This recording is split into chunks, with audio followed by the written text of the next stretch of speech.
There is no sense that this ebullient, youthful saga is running thin in imagination or that it has begun to depend excessively on its marvelous special effects, that it is in any danger, in short, of stiffening into mannerism or mere billion-dollar style. The New Yorker.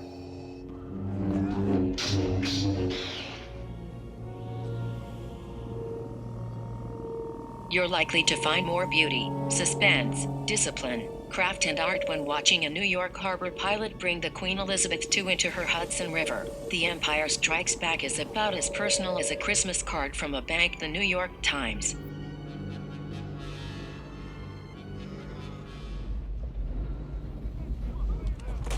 I found myself glancing at my watch almost as often as I did when I was sitting through a truly terrible movie called The Island. The New York Times.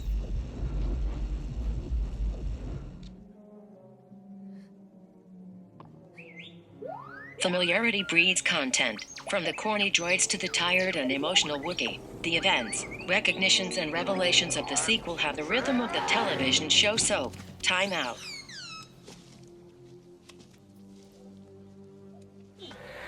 Mr. Simon, you described The Empire Strikes Back, the second in this trilogy, as malodorous offal, and I understand you're also well able to keep your enthusiasm in check for the third in the trilogy.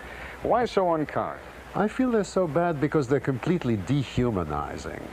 Obviously, let's face it, they are for children or for childish adults. They're not for adult mentalities. It's like flesh and blood there.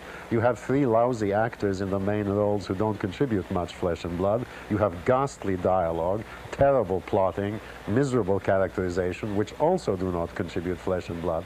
So what you're left with is something that Walt Disney could have done just as well with a drawing board and pencils and colors. All right, Roger. The princess. You have to take care of her.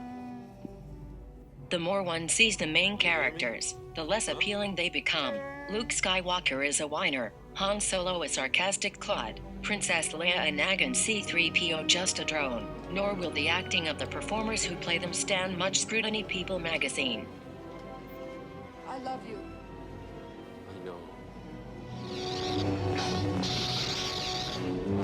The characters take a definite backseat to the special effects, and much of the action seems gratuitous, leading nowhere. Irvin Kershner directed the actors this time around, and without the benefit of Lucas's personal affection they seem stiffer. Chicago Reader.